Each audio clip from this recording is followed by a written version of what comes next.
welcome to episode 70 of Pinnacle FC. Gareth Wheeler, Jake Osgathorpe with you, coming off a profitable week for the podcast, so let's keep this going. The holiday season is here. Also, the African Cup of Nations could have a big influence on where we go this week as well. All the markets that we use for this podcast are courtesy of Pinnacle. Bet smart, bet Pinnacle. Follow us across social media. Please subscribe, hit that like button as well, and get involved in the subreddit community as well. Always good tips and good activity over the course of your weekly plays. We're looking at the Premier League, Bundesliga, La Liga. Also, Jake with a winner from Liga last week. Long was a really well played. I can't believe Lens still leading the table in Liga, but perhaps Jake wants to dabble back in France this week as well. I feel the board this week, because of AFCON, is very interesting. It's an intriguing board this week. I'm not sure if you're feeling the same way. Yeah, for sure. I was looking straight away for Liga, and I was like, I got to try and get Lens on side or back against Nice again. But they're off. They're on winter break already. They don't come back till January now. I've already looked. Nice are playing Strasbourg, who are also a very good team, and Strasbourg are a very backable price at Nice. So if anybody wants to take an early line on that, it's about plus 142 to go win at Nice, who are a crisis club. Yeah, that was the direction that I was going, because Nice also are missing a considerable number of players for AFCON as well. So Strasbourg was the play this week. But let's get down to business. Jake, you had a really successful week last week. So we'll start with you, and we'll start in the Premier League. The games across the board this week, some weeks you look at it and it's very difficult to find an angle, and there's cases to be made on a number of different sides for this week's slate. Where are you looking? What's initially caught your attention? Yeah, I mean, we'll start with the first game because I know Newcastle weren't great against Sunderland. They play against Chelsea this weekend at home, but I think there's a big overreaction in terms of pricing here. Newcastle are outsiders to beat Chelsea at St James's Park. Now, for me, as soon as Newcastle play at home, I want to get them on side because they are just a phenomenal home team. And they're plus 171 to win the game.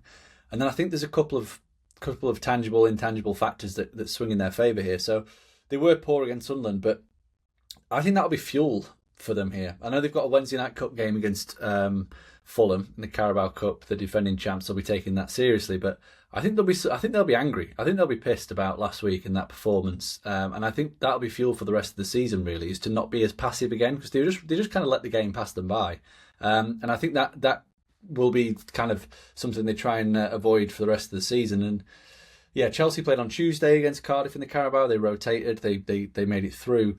But I can't be having them as favourites away at St James's Park. I mean, just listen to this. So since the start of 22-23 season, Newcastle have gone 40, 15 and 12 at St James's Park in the Premier League. So they've lost just 18% of home league games. And this season they have lost twice, but they've been against Liverpool and Arsenal. They've beaten City at St James's Park too. And the processes are fantastic. 2 expected goals for per game, 1.25 expected goals against per game. Chelsea away from home record is okay, 4-2-2, 1.8 expected goals for 1.25 against. But the last few displays have been really disappointing. I mean, they were pathetic against Leeds in that defeat, and at Bournemouth they were second best in a 0-0 draw as well. So I'm happy to take Newcastle. I'm going to take them on the draw no bet at minus 101 for a bit of extra security. That's going to be my first play of the week because I just think the prices are wrong.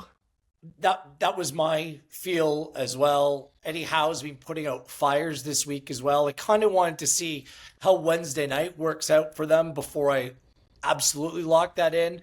But yeah, on the draw no bet, that was my look as well. Really interesting game, okay? And you might need to plug your nose a little bit. But it's Spurs and Liverpool this week, where you can get Liverpool at plus money away from home at plus 109. And that line is actually moved in their favor if you want to back Liverpool this weekend.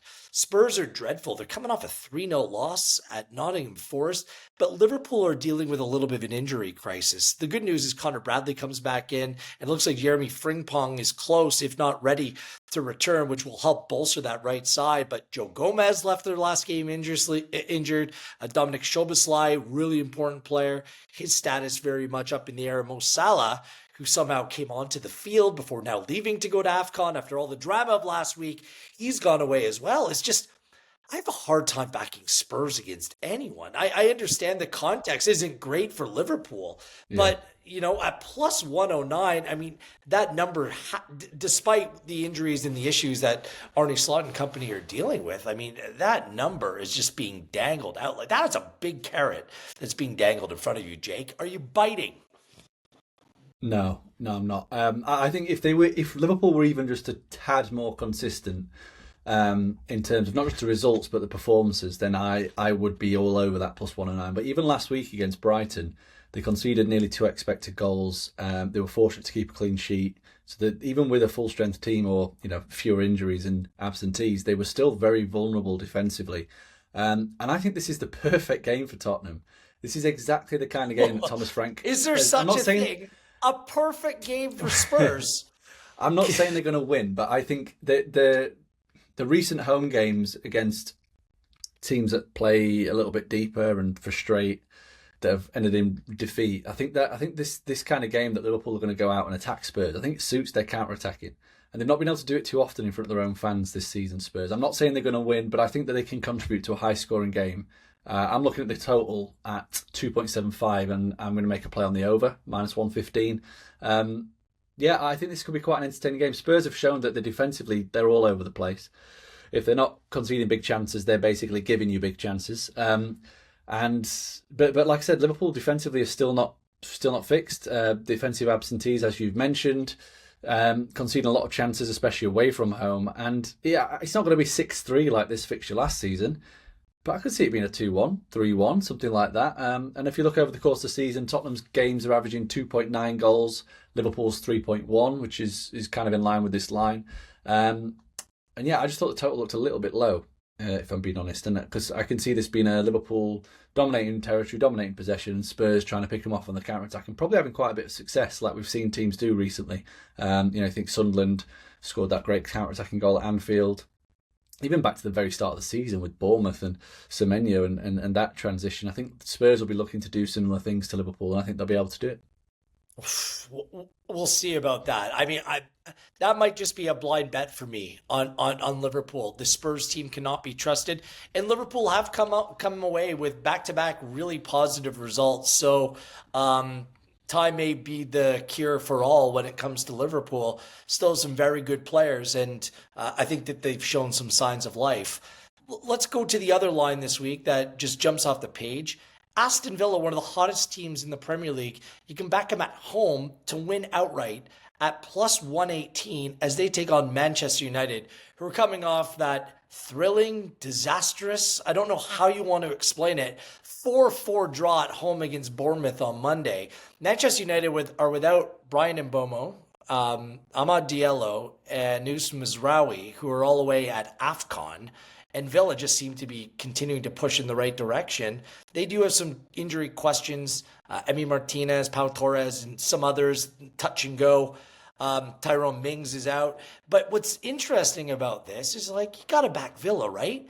But when you look at the data, I mean, the XG leaders in the Premier League are Manchester United at this point. Who would have guessed that? And expected goal totals, or expected point totals, courtesy of our friends at Understat, Manchester United are just about 9 expected points better than Aston Villa when you're looking at that table as well. So how do you explain where that number is, where the markets are right now, and how do you approach this one, Jake?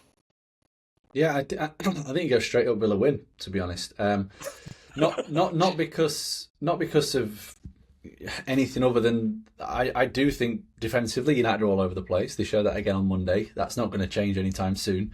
But I think Mbumo and Diallo are a massive miss to their attacking process. They do so much good stuff down the right hand side with their link up play. They seem to get each other. They seem to know where each other are.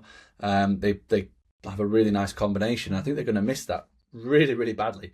Probably more Diallo than Mbumo, because they don't really have anyone at that right wing back kind of spot, especially with Mazraoui out. You're then looking at Diallo playing there, Dorgu on the left, and then all of a sudden you're back to playing defenders on the wing where you're supposed to be trying to get forward players involved. So I wouldn't be surprised over this month that we see Man United's creative process cool off a little bit. But yeah, I think you just got about Villa. I mean, they're just red hot, aren't they? I mean, what would we call them, a wagon? They've won 10 of the last 11 Premier League games, which is just phenomenal. They've won 15 of the last 17 in all competitions.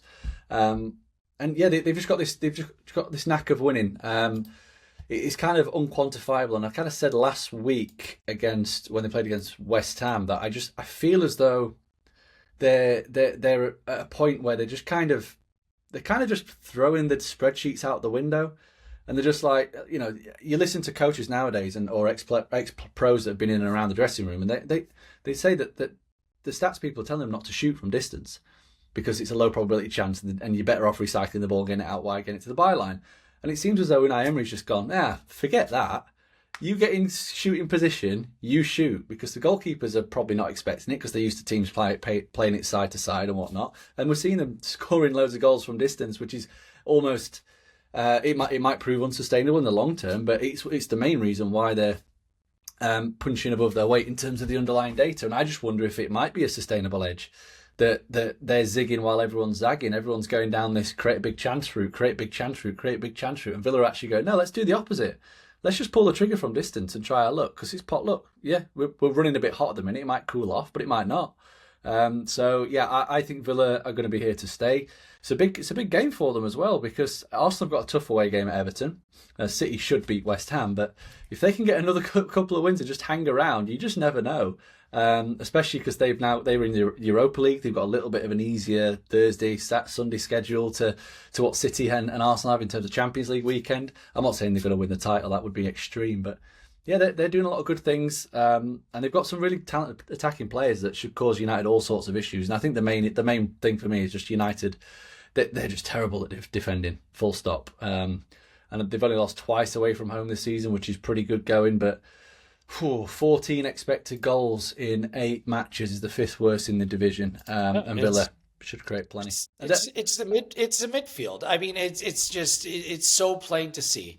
Like, Ruben Amorim has decided that Bruno Fernandes is a good player that he wanted to keep, even though the club, and I buy it, like, they probably would be in a better position if they sold him. And it's not because Bruno Fernandes is a bad player. He's just a bad fit in this team. You're dropping a player deeper that can distribute. It's because he can't play further up, because he can't dribble. Like, he doesn't do anything on the leg. Like, you can't trust him to be a player that provides legs to get into the 18-yard box. So they've dropped them deeper, but then it's a complete mismatch from a defensive perspective. So it's just about fit. And he's a big problem for this team, especially the way that they go in and defend. So yeah. It's a real issue for them. So 100%. And he's obviously come out and done that interview this week as well, where he's basically said as much, which is Salah-esque in a sense, but yeah, the final point for me is I mentioned Newcastle's incredible home form, and Villa are of a similar mould where you just don't back against them when they're at Villa Park. I mean, since the start of the 23-24 season, they've lost just 4 Premier League games at home out of 45, which is just ridiculous. Winning 29 of those. So that means that, yeah, the chances of them losing are extremely slim based on that record alone. Obviously, we mentioned everything around United's data. If you want extra security, you can take them on the quarter goal handicap at -111, so you get half your bet on Villa win, half your bet on draw no bet. If it does end all square, you get half your money back. But Villa to win at +117, they'll go off a lot shorter than that. And like I said, I expect United's attacking numbers to reduce a little bit without Mbeumo Diallo. Okay, let's deal with some teams that are going to be significantly affected by AFCON absences. And no team more so is going to be affected negatively by AFCON absences than Sunderland, a team that won the derby last week 1-0. They're losing 6 players to AFCON, including 4 starters from last week's 1-0 victory over Newcastle. Mandava, Sadki, Talbi, Traore, all gone. And Mazuaka, who is the backup for one of the wide players, he's gone too. They play Brighton this week, and like, I'll back Brighton straight up on the handicap here. I think it's also a letdown game after winning a big game last week, but Sunderland, a promoted team, like, they've done so well this year But when you lose 6 players, I mean, these teams that come up just simply don't have that top level depth that other teams in the league have. So Brighton went over 2.5 is in play at plus 162 for me. Brighton team total over a goal and a half at minus 135, or you can back them straight up on the handicap at minus 3/4 of a goal. I think this is an ideal bounce back spot for Brighton as well this week. You could be right, but as soon as I saw this fixture, I was very, very wary. I was the alarm in my head was going off. Like, this is another game for Brighton against a team that are going to let them have the ball and ask them if they can break them down. A bit like West Ham a couple of weeks ago. They always seem to struggle in these games. Mitoma was back. I mean, they missed when Mitoma doesn't play. They just don't have that influence. So they got a little bit more healthy in that area. I get it, but it's just I don't love any of the numbers, any of the markets. Like even at 3/4 of goals, minus 117. But I'd like to find a way to get on side with them. Everton, you mentioned Arsenal have a tough trip to Everton. I question how tough it's going to be without Idrissa Gueye in the middle of the park. He's gone. Endai is their most reliable attacking player. He's been fantastic. And he's gone as well. And then Dewsbury Hall is dealing with a bit of a hamstring. Jack Grealish came out early with a little bit of a hamstring injury. Those could be 4 really key players out, where the midfield will be really thin, and so will the attack. So I think Arsenal win to 0 is just a cracking play this week at plus 163. Might keep it low scoring. Everton's been a good home side. All the data suggests that. But when you take that many influential players out of a team without Tarkowski still, without some other players, it might be a real tough one for Everton against the top team in the league. So Arsenal win to 0 at plus 163 is absolutely making my board. Yeah, I like it, and I think the Njai absence is going to be huge because they don't really have a player of his quality to back up, and that ultimately means that if you don't have to worry too much about Everton's right, you can focus more about stopping Everton's left, which is Jack Grealish. Because with them both there, it's quite difficult to game plan to stop them both. You kind of have to pick your poison. But yeah, with one of them out, it could be a lot easier to stop Everton. I do quite like that Arsenal win to 0, especially because they've got Saliba back in alongside Hincapié, which could be quite important. And Calafiori is back as well. So, I mean, they were the only thing about Arsenal is how they're managed. They played it completely safe against Wolves up 1-0. It almost came back to bite them in the end. So I like that. And the other team that's going to be affected really quickly is Fulham in the Monday Nighter at home against Nottingham Forest. Bassi is gone, Iwobi's gone, and Chukwueze. 3 starters from last week's 3-2 win over Burnley. Yeah, they can bring in Lukic and Adama Traore. I think center back, they're a little bit weak. But when you're losing that many players against a Forest team, I think they're competitive. I like Forest on the draw no bet on the Asian handicap at 0 at plus 126. Fulham lost the XG battle at Burnley as well. So I think Forest is a decent play on Monday.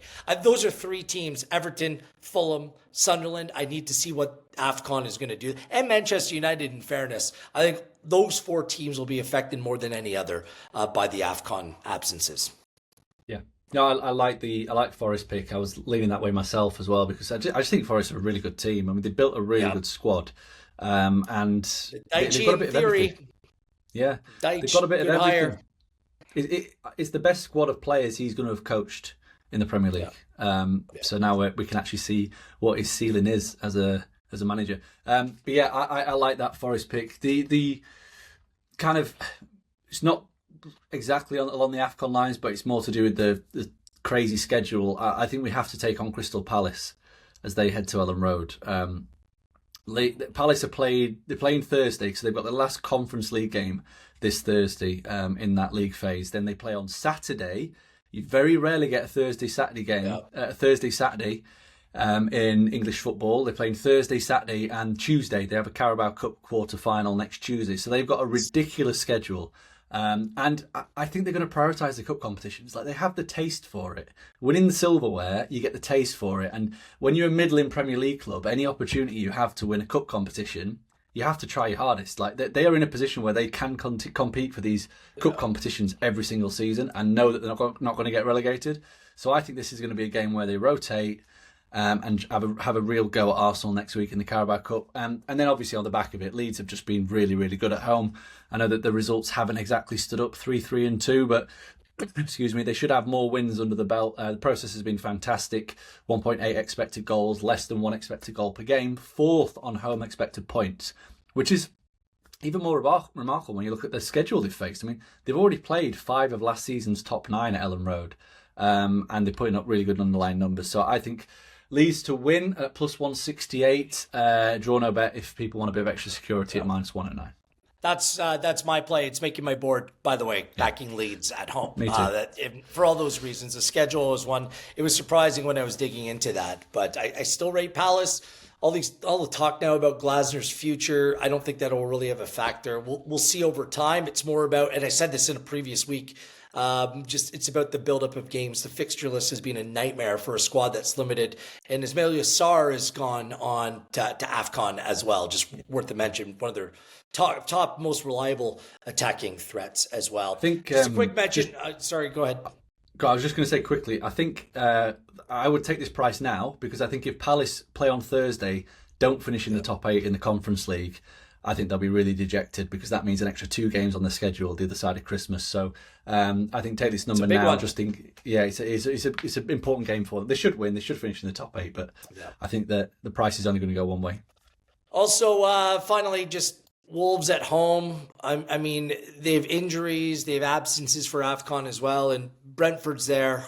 Brentford does play on Wednesday in the Carabao Cup, something just to keep in mind, but plus 105. Brentford let us down last week at home to Leeds. Could be a decent bet. Again, that's a number that's being dangled that is begging you to take it. We'll see what the market knows, and I can't back Wolves under any circumstances. They are that poor. That's it from the Premier League slate for me. Anything you want to add? Yep. One more thing. Bournemouth, Burnley. Burnley are away from home, so they're going to lose, but they're going to score. We can back Bournemouth to win and both teams to score at plus 233, which looks a big number. I mean, Bournemouth they were just chaotic on Monday against Manchester United. They were a little bit too open, but United have a lot more better attacking players than Burnley to be able to keep up with Bournemouth scoring. And we've seen Burnley away from home. They're conceding 2.9 goals per game, 2.75 expected goals per game. But they are creating chances. 10th for expected goals, scored in all of their last 7 away games in the Premier League. 6 of those have ended in defeat. They obviously went to Wolves and won. Bournemouth have been stingy at home. They've conceded the second fewest expected goals in the division. But I think they're playing with a much more attacking setup with quite a few midfield injuries. Tavernier's playing a bit deeper in midfield. Adams is obviously injured now. Cook comes back from suspension, so it's probably going to be those two in a double pivot. And Burnley are good on a counter-attack. Like they'll see the holes that Bournemouth left and they'll fancy the chances of scoring. So a bit of a bigger price. Bournemouth win, both teams to score, plus 233. Lyle Foster away at AFCON for Burnley, just worth a mention there as well. All right, to La Liga we go. Anything catching your eye, Jake? Yeah, there's a couple, and there's a massive game Sunday. Was it lunchtime-ish? Just after lunch, Villarreal, Barcelona. It's huge. As bizarre as it sounds, neither could be in a title race. Lost a game in their last 6 games. So Villarreal could well be in a title race. Yeah. Despite being absolutely stinking in Champions League, like really bad. But the domestic form's been great. Yeah. So they're 8 points off Barcelona with 2 games in hand. One was postponed because of weather last week. Barcelona played a game more because they're off to play their Super Cup while other Liga matches going on.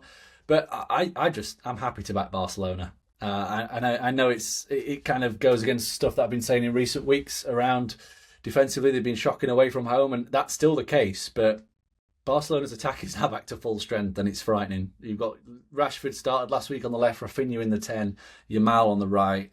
Torres started up front last week, but Lewandowski should come back in for this. They're just creating a ridiculous amount of chances. And they're quite happy to just back themselves to outscore the opponent. Like, they're not even bothered about defending anymore. They're just going to try and score 5 and 6 every game. And if you do that, you're going to win. Villarreal, their home form on paper looks really good. 7 wins and a draw from 8. But they've not played anybody of note in that run. They've had a really kind schedule. They've only played 2 of last season's top 6, and that was Bilbao and Real Betis. And they played away from home against Atletico Madrid, was schooled 2-0. Away from home against Real Madrid, were battered 3-1, conceded over 4 expected goals. We've already seen Man City go to Villarreal. As you said, they've been crap in the Champions League in general, but City just made them look awful. And I think Barcelona could do the same, really. I think this could be a kind of game we saw against Betis, where they just go there, win like 5-3.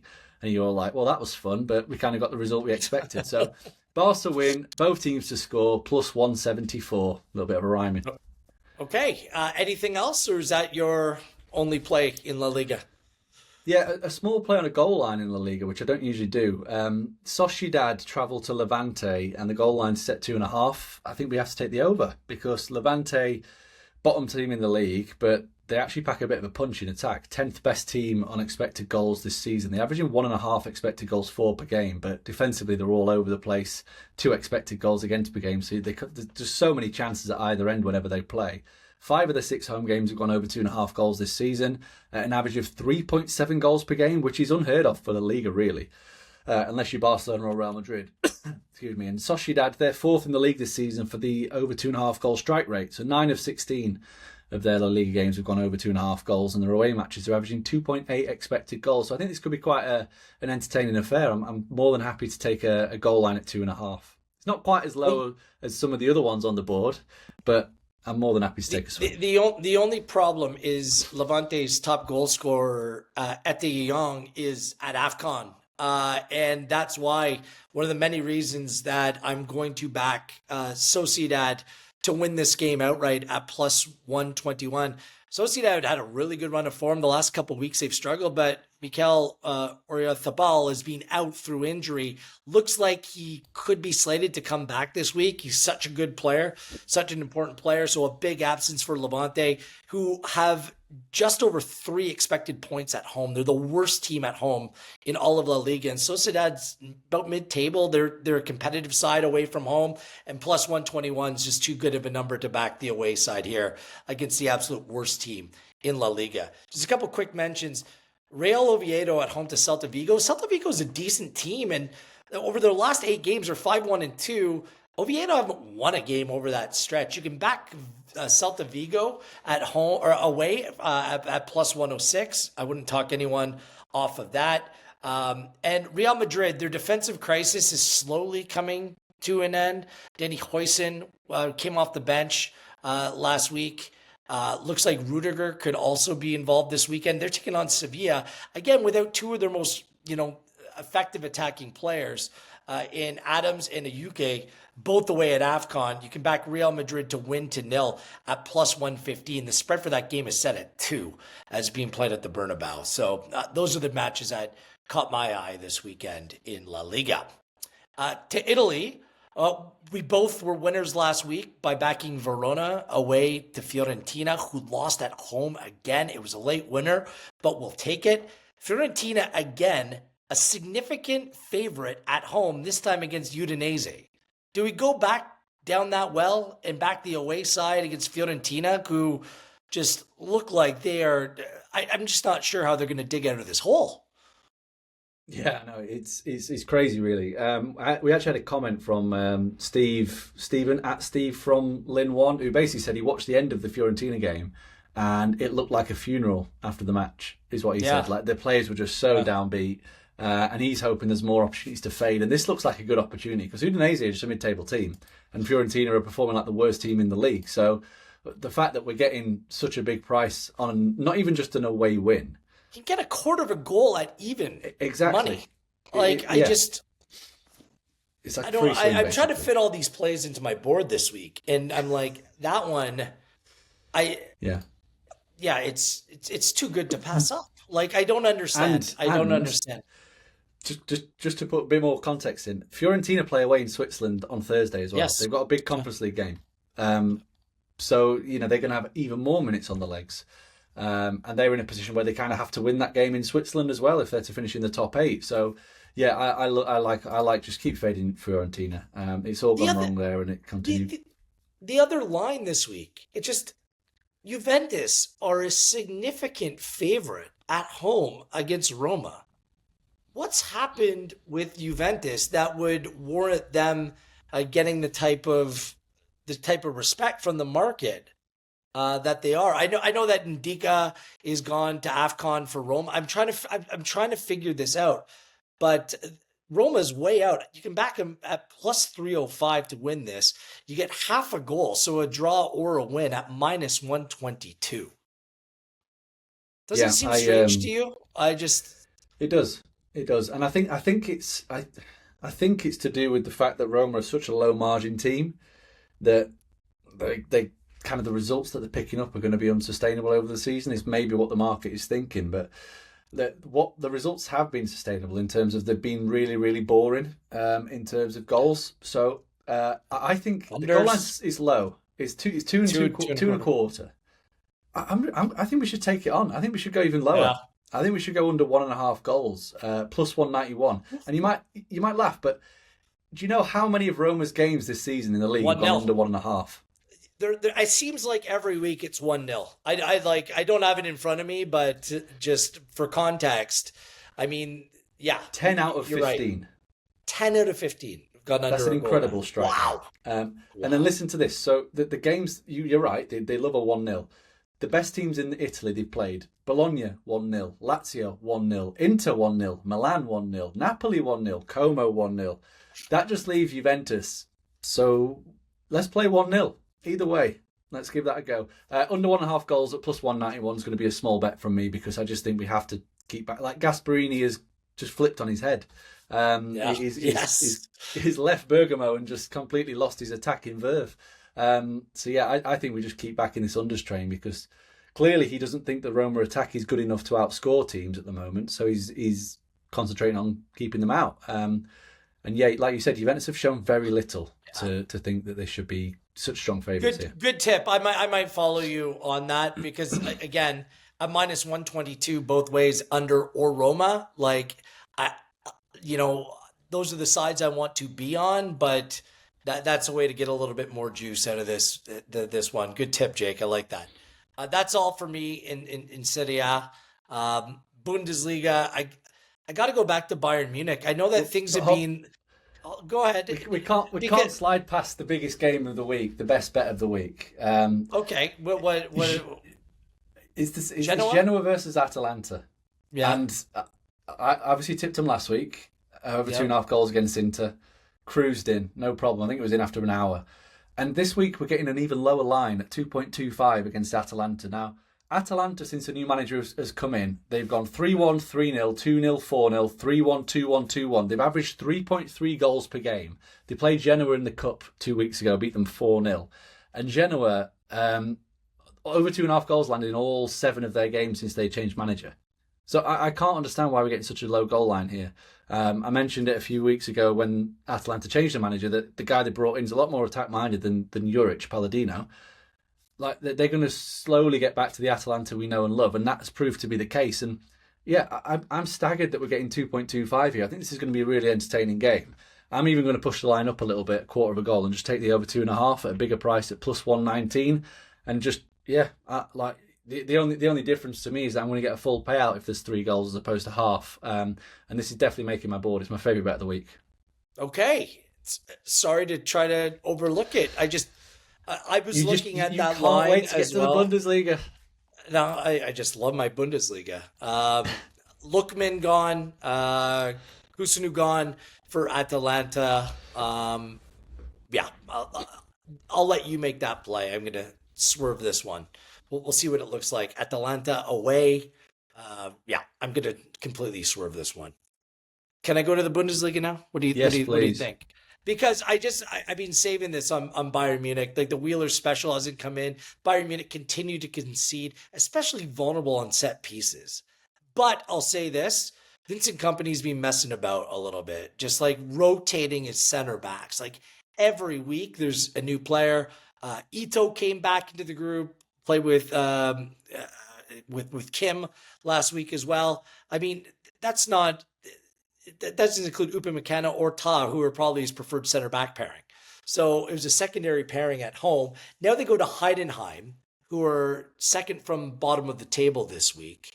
And Ta Upamecano will come back in. Alphonso Davies is back at left back. They'll have like some more solidity in those positions. I think it's a good spot based upon, dropping points last week at home. It was a real shock to get things right back on track. Bayern Munich win to nil at plus 113. You can back the Wheeler special over 2.5 and win to nil at plus 221. But I think just to back that plus 113 is fine by me.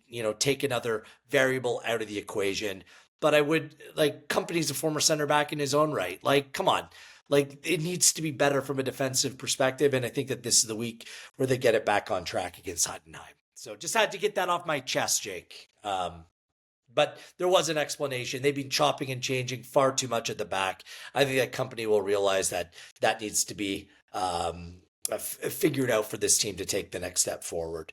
I'm also intrigued by another couple games on the weekend. This is a must-win spot for Mainz, who drew Bayern Munich last week at home. They have a new manager who used to be the lead man at Union Berlin, who brought them up and did so well. And they looked a much more complete side last week. They play St. Pauli, and I think they have to win this game at minus 102 at home.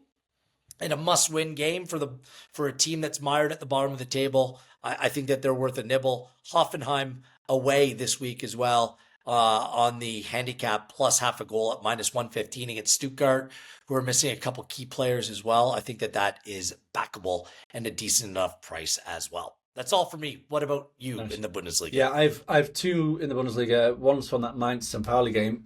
I think we just have to hit the goal line again. I feel like I'm copy and pasting from last week, but the St. Pauli versus Heidenheim, which was a relegation 6-pointer, the line was set the same, 2.25, and it's just too low for the Bundesliga. The blanket for Bundesliga should start at 2.75, really, given how goal-laden it is, how goal-heavy it is, and like you said, it's a must-win game for Mainz, which factors into this. St. Pauli, it's a massive opportunity for them as well to put some more daylight between themselves and the bottom two, because obviously the Bundesliga operates with a relegation playoff. So it's really important not to finish in the bottom two, at the very least, finish third from bottom. It's Mainz, as you said, they were fortunate against Bayern. They were better but fortunate, conceded over 4 expected goals. They play on Thursday night, which means that they could be a little bit leggy and maybe leaves us a bit more open. And St. Pauli have... I think when they play against the worst teams, they show that they are perhaps not as bad as what they are when they play against a good team. I think the better teams just completely expose them, whereas actually when they're against the bottom teams, they are a little bit more competitive. And strike rate wise, over 2.5 goals for these two combined on the season as a 50% hit rate on over 2.5 goals. But as I said, 6-pointer, both teams are going to be going for this. I think we have to take the over 2.25. And then the other one is Augsburg versus Werder. A little bit more of a tentative selection, but taking the goal line again, over 2.75 this time at plus money. Again, there's not much between them at the bottom of the table.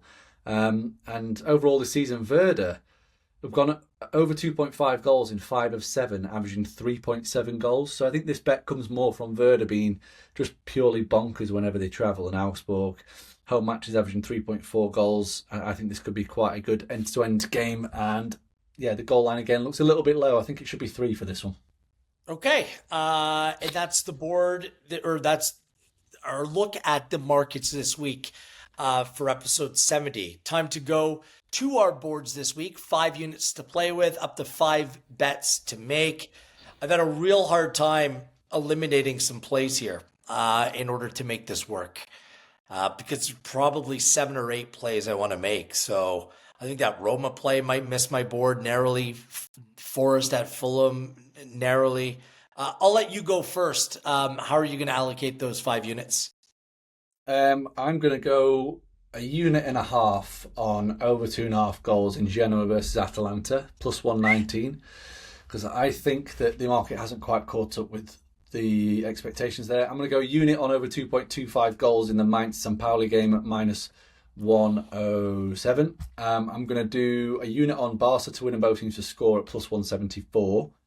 A unit on Leeds, draw no bet against Palace at minus 109. And I'm going to do half a unit on Bournemouth to win and both teams to score against Burnley at plus 233. Okay, some different plays. The one similar one, full unit Leeds at home on the draw no bet at minus 109. Let's go 1.5 units. Arsenal win to 0 away at Everton this week. Let's go a half unit. Sociedad to win at Levante at plus 121. We'll also go a half unit. Udinese on the handicap, plus a quarter of a goal at even money away at the miserable side known as Fiorentina. Then a unit and a half on Bayern Munich to win to 0 at plus 113. So it's my board this week. You best hope comping doesn't rotate again. There's no chance. I don't think they're not playing midweek football this week. This is the time to do it. By the way, also context for the Bundesliga. After this weekend, they're heading into the winter break, so they're not back to the weekend of January 10th. So there's no full strength team. So that kind of backs my position as well. Nice. Again, hit the subscribe button. Please like this podcast and spread the word. We'll be back early next week for a festive special, a holiday podcast looking ahead to some of the holiday fixtures. In the meantime, on behalf of Jake and everyone at Pinnacle, I am Wheels. This has been episode 70 of Pinnacle FC.